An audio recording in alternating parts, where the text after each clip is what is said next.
Good morning, students. I, Mukesh. Today we are going to have a session on chemistry of 10th class. So this is your science book, and the chapters included in your chemistry syllabus are chemistry, chemical reaction and equations. Chapter number 2, acid, bases and salts. Chapter number 3, metals and non-metals.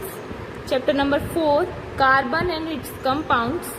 Chapter number 5, periodic classification of elements. The first chapter is chemical reaction and equation. So please open the first chapter of your NCERT book, chemical reaction and equation. Open the first page of your chapter. Consider the following situations of daily life. When milk is left at room temperature during summers, what happens? When an iron pan, tawa, nail is left exposed to humid atmosphere, what happens? Grapes get fermented. Food is cooked. Food gets digested in our body and we respire. In all of the above situation, the nature and as well as the identity of initial substance have somewhat changed. कुछ ना कुछ पहले से जो nature और identity है initial substance की, जब वो फाइनल सब्सटेंस बनता है तो वो कुछ चेंज हो जाती है. तो हम पिछली क्लास जो हमारी थी 9th क्लास, हम उसमें पढ़ चुके थे कि फिजिकल चेंजेस क्या होते हैं, केमिकल चेंजेस क्या होते हैं. जो हमारे फिजिकल चेंजेस और केमिकल चेंजेस ऑफ मैटर है, ये हमारा एक चैप्टर होता था, ये हम पढ़ चुके हैं. Whenever जब भी एक केमिकल चेंज होता है तो हम कह सकते हैं कि एक केमिकल रिएक्शन हो चुकी है. तो केमिकल रिएक्शन होना कब होता है? जब एक केमिकल चेंज हो. केमिकल चेंज का हम एक एग्जांपल ले लेते हैं. क्या लेते हैं? हम एक मैग्नीशियम रिबन को साफ करते हैं और वो मैग्नीशियम रिबन जो है 2 सेंटीमीटर लॉन्ग है. इसको साफ कैसे करेंगे? हम सैंड पेपर पे रगड़ के, किसी भी सैंड पेपर को लेके उस पर रब करके हम एक मैग्नीशियम रिबन को बिल्कुल अच्छे से साफ कर लेते हैं. हम इसको टंग्स की हेल्प से पकड़ सकते हैं. With the help of pair of tongues हम इसको होल्ड करेंगे. आफ्टर दैट हम क्या करेंगे? इसको बर्न करेंगे स्प्रिट लैंप के ऊपर, या फिर कोई बर्नर ले सकते हैं. और जो ऐश हमारी जो मिलती है हम उसको कलेक्ट कर लेंगे एक वॉच ग्लास में. फिर हम उसको ऑब्जर्व करके देखते हैं. ओके स्टूडेंट्स, जब हम उसको ऑब्जर्व करते हैं, प्लीज पेज नंबर 2 देखिए. हमने देखा है कि जब मैग्नीशियम रिबन बर्न करता है तो एक डेजलिंग व्हाइट फ्लेम निकलती है और चेंज कैसे हो जाता है? एक व्हाइट पाउडर में बन जाता है. और जो ये पाउडर होता है that is known as magnesium oxide. The powder is magnesium oxide. Okay, हम एक और एक्टिविटीज में ले सकते हैं, जैसे लेड नाइट्रेट लेते हैं सॉल्यूशन किसी टेस्ट ट्यूब में, उसमें पोटेशियम आयोडाइड मिला देते हैं. हम उसके ऑब्जर्वेशन भी देखेंगे. ये आप करके देखेंगे लैब में जब आप आएंगे, तो ये सब आप करके देखेंगे. नेक्स्ट हम 1.3 एक्टिविटी देखते हैं. इसमें हम जिंक ग्रैन्युअल्स लेते हैं कॉनिकल फ्लास्क में या किसी टेस्ट ट्यूब में. इसमें हम डाइल्यूट हाइड्रोक्लोरिक एसिड या फिर सल्फ्यूरिक एसिड मिला देते हैं. फिर हम इसमें भी देखते हैं कि इसमें क्या होगा. जो जिंक ग्रैन्युअल्स हैं वो भी अपना कलर चेंज कर जाएंगे. फॉर्मेशन होगा हाइड्रोजन गैस का. हाइड्रोजन गैस का फॉर्मेशन क्यों होगा? क्योंकि जो डाइल्यूट सल्फ्यूरिक एसिड है वो जिंक के ऊपर एक्ट करेगा.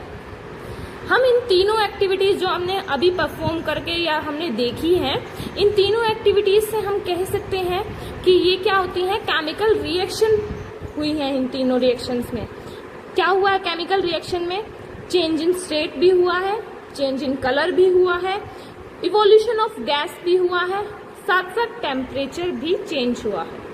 Next is chemical equations. जो हमने फर्स्ट एक्टिविटी पढ़ी है मैग्नीशियम रिबन वाली, जब हम मैग्नीशियम रिबन को ऑक्सीजन के साथ बर्न करते हैं तो ये मैग्नीशियम ऑक्साइड में चेंज हो जाती है.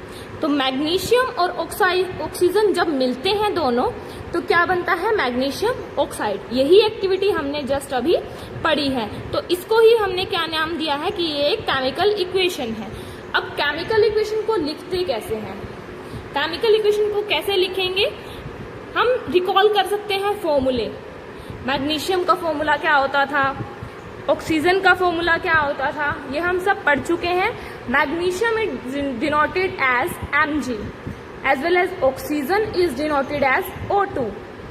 When Mg reacts with oxygen, magnesium reacts with oxygen, Mg reacts with O2, then magnesium oxide formed, MgO. But this is a simple equation. This is just a simple equation. Next, our topic is balanced chemical equation. What is balanced chemical equation? Balanced chemical equation, when, see, this is the left hand side of a chemical equation and this is the right hand side of a chemical equation. These are the two sides of chemical equation, left hand side and right hand side. The number of atoms of each element remains same before and after a chemical reaction, that would be known as a balanced chemical equation. Total mass should be equal on each side. To balance an equation, you can form a table just like this. You have to put elements below here, number of atoms in reactants left hand side, number of atom in products right hand side. From this equation, comparing to this equation, write the same reactants here and products here. See, here Zn is just 1, so write Zn 1. H are 2, so write here 2. S and O 4. S is just 1 and O are 4. In number of atoms in products, Zn is 1, S is 1, O is 4 and H is 2. The number of reactants as well as the number of products, both are just same. There is no difference between the reactants and there is no difference between the products. So we can say this is a balanced chemical equation. This is a balanced chemical equation. Let us try to balance the following chemical equation. Fe plus H2O, Fe3O4 plus H2. Fe means iron. When iron reacts with water, Fe3O4 plus H2, ferric oxide plus hydrogen. So this is not a balanced chemical equation and we have to balance it by forming the same table. Fe is just 1 here, so, and here Fe are 3, here H are just 2, H are 2 here also, O is just 1 here, and on the product side O are 4. So how could we balance it? Form the same table. Turn your page number 4. Fe1, Fe3, H2, H2, O1, O4. So these are not matching. As these are not matching, we have to match the atoms of oxygen in reactants as well as in product. The initial atoms of oxygen in reactant was 1 and in product was 4. To balance, we can do one thing.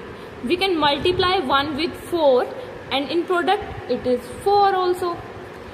Fe plus 4H2O would give Fe3O4 plus H2.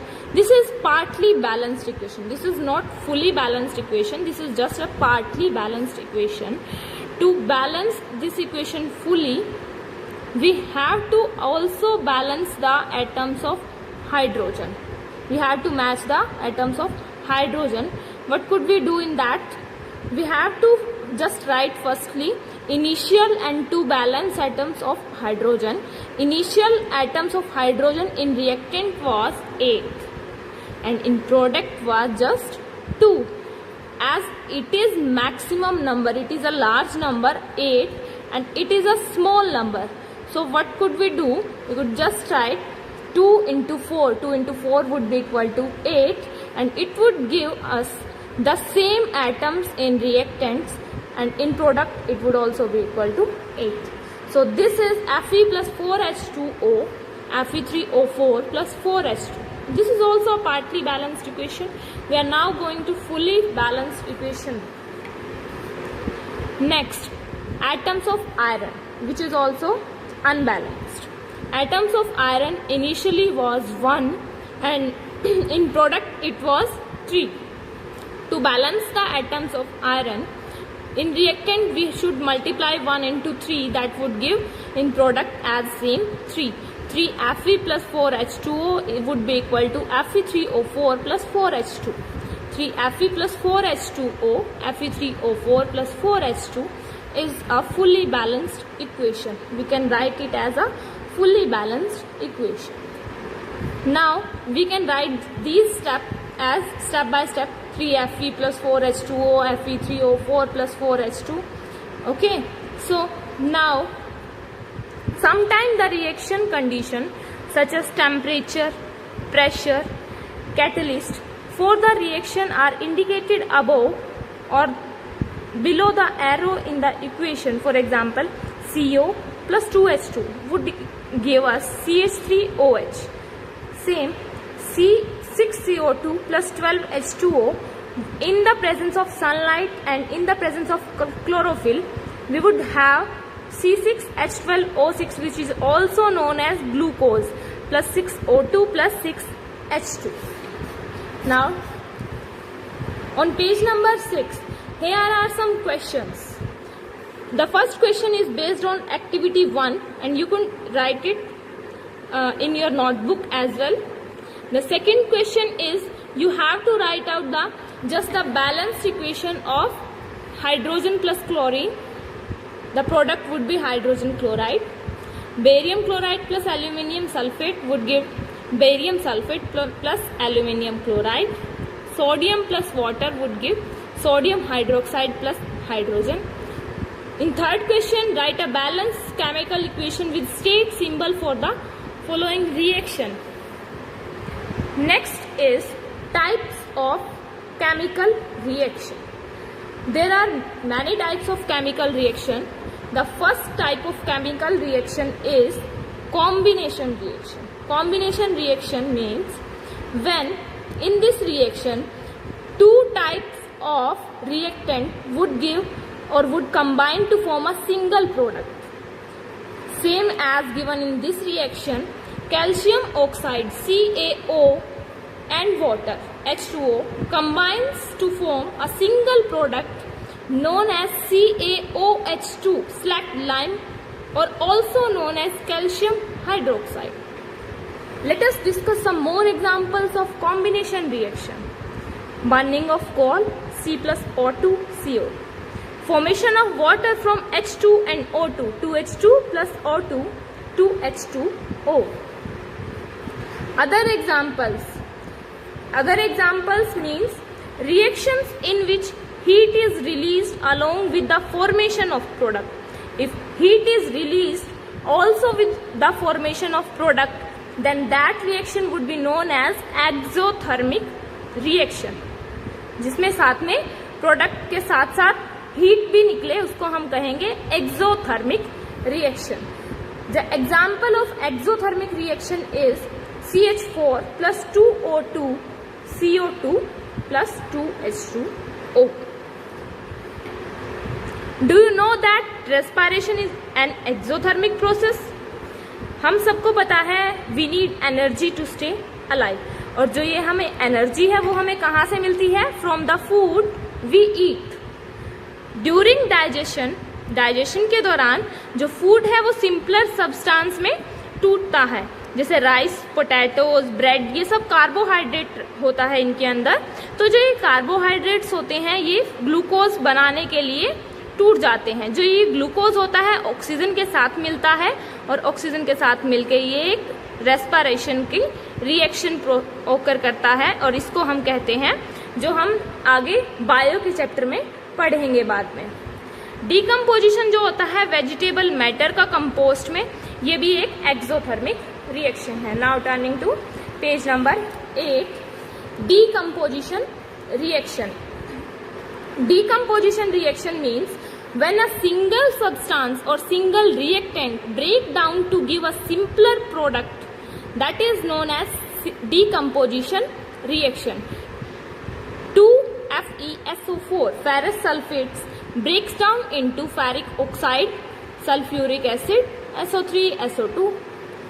Okay, now limestone CaCO3, when CaCO3 is heated, then it gives us quicklime as well as carbon dioxide. Okay, so here are some activities of decomposition reaction.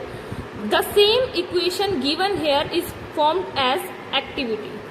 Now activity 1.6, when lead nitrate powder is put into a boiling tube, then you have to observe you have to note down your observation from the same activity. Again, activity is based on a plastic mug. You have to drill 2 holes at the base of plastic mug and fit the rubber stoppers in these holes. You have to connect the electrodes to a 6-volt battery and fill the mug with water such that electrodes are immersed into it. Then you have to switch the current and observe you have to leave the apparatus undisturbed for some time. You will observation the formation of bubbles at both the electrode, and these bubbles displace the water in test tube. Now page number 1.23, the next equation is displacement reaction. Displacement reaction means when some substance displace or remove another element. When one element displace or remove the other element, that is known as displacement reaction. In this example, Fe plus CuSO4, FeSO4 plus Cu, iron plus copper sulfate gives us ferrous sulfate and copper. What happens in this equation? See, SO4 is with copper, but iron displaces the sulfate from copper and the copper sulfate solution is displaced into ferrous sulfate solution. Same, Zn plus CuSO4, zinc plus copper sulfate, ZnSO4 plus Cu. In this reaction, just one element is displaced. In displacement reaction, just one element is displaced. Remember this thing. In double displacement reaction, you are going to have an equation in which 2 elements will go change. See, Na2SO4 plus BaCl2. Now Cl2 will displace its position and come with Na2, and SO4 will also change its position and comes with barium. This is double displacement reaction, in which one element is displaced, that is known as displacement reaction. In which 2 elements are displaced, that is known as double displacement reaction. Our next type of reaction is oxidation and reduction. Oxidation and reduction. If a substance gains oxygen during a reaction, it is said to be oxidized. But if a substance loses oxygen during a reaction, it is said to be reduced. That reaction is known as reduction. And to oxidize, that reaction would be known as oxidation. See here, copper is gaining an oxygen here. So this reaction is a oxidation reaction. But here, copper is reducing its oxygen, and this reaction is known as reduction reaction. So these are the types of reaction: oxidation and reduction, double displacement, displacement, and decomposition and combination. See on page number 10. Here are some questions 1 and 2, and you have to find out the answer of these questions from your textbook only. So thank you, students.